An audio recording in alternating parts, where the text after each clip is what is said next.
Oh, this is really exciting. I get to kill a couple birds with one stone here. Nice to meet you. Nice to meet you, Bobby. And so you're a therapist, right? I am. I am a So therapist. I Absolutely. I was given a homework assignment from my personal assistant Roger, uh, because I blew my first paycheck on honey. I just went out, bought a bunch of, and then I ate the honey for about 3 days, and then apparently in a honey out, I ordered some stuff using his credit card. Now he agreed not to press charges as long as I would talk to a therapist. So are these any signs of problems, or is this just me just adapting to the from moving from the animal world to the adult world? So we got a lot to talk about. Right? Okay, great. Thank you, first off, Bobby, for leaning into vulnerability and sharing that you had a relapse, because that's what that was, right? You had the dopamine hit, right? And you had a hard time delaying gratification. I got to tell you, Doc, I was high as a kite. It was a blast. I loved it. It was exciting. I love honey too. Oh my God, honey is fantastic, right? And it's hard to know sometimes, like, where to stop, especially when you don't have those internal limit setting abilities. Oh no, it was easy. It was easy for me to know when to stop. I stopped when I ran out. Right, and then that's why you had to do something deceitful, right? Like lie. Well, I didn't lie. I didn't even remember I did it.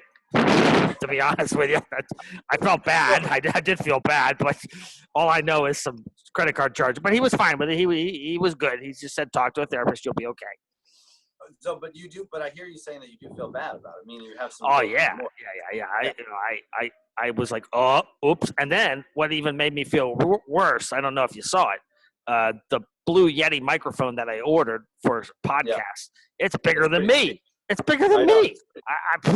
It's pretty sweet. I feel I feel stupid. Yeah, I'm a little jealous of the size of your microphone. I'm not gonna lie.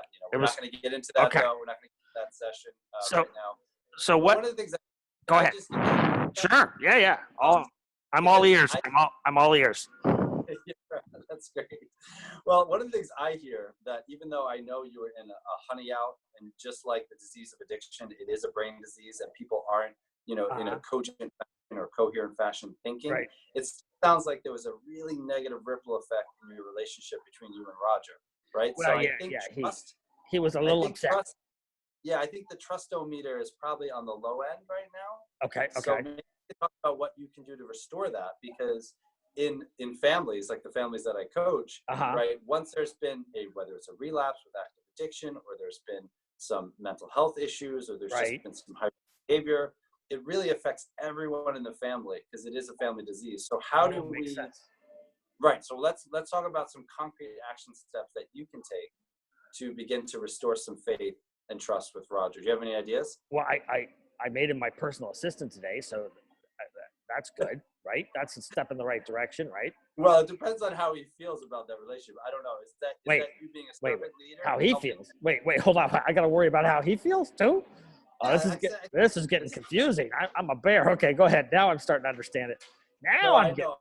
I'll keep it not simply just about how you feel. When you're working with anyone, either professionally or in a family, it's going to be important to check in and make sure that they feel participatory, and like it's actually a co-authoring process. Gotcha. Yeah. So maybe you can, instead of being so top down, maybe you could be bottom up, and you can check in and see what he would like to do for the day. Okay. I can follow up with him on that. And then I got an idea, right? Yeah. If I run into trouble again, can I call you? You absolutely can call me. Okay. And I don't know if they have like Honey's Anonymous, but there's also like possibly maybe a community-based or 12-step self-help sort of group out there that I believe they have a Honey's Anonymous, but it's a very sticky 12-step program. It is. The cool thing though about AA or NA or even Al-Anon or Nar-Anon is you could relapse like 3 hours before you walk into a meeting. It's a very non-judgmental space. So Honey's Anonymous is probably similar. You could be coming out of a and then get well, I got you. The one that confuses me the most, and I can ask you this, the one that confuses me the most is Codependence Anonymous. So my question is, if you're codependent and you're going to a meeting to talk to a bunch of other people, to not talk to people, that doesn't seem like it's healthy. Right. That should be like Codependence Anonymous should be you're reading a book alone by yourself. Right. No, Right? I totally get that. Okay. That's a good Coda. So it all depends on the gift of the facilitator. So one of the Gotcha. groups that I run here at our local place in Western Mass is called Strength in Numbers. And we are, obviously we have more power and more strength Right. coming together. And I'm there to facilitate, to hold people accountable, to make sure they're moving forward and taking those concrete action steps out of codependency and beginning to create their new normal for themselves and Yeah. actually begin to focus on their own identity, their own lifestyle, because so many of the families tend to have a really hard time, just going toward and or feeding themselves because they're so used to, you're right, being concerned about their loved one. And I hope Roger doesn't fall into any of that. I hope Roger is able to advocate for himself and have some agency and be like, you know what, even though you made me my personal assistant, I'd really prefer to tackle this problem this way or that way.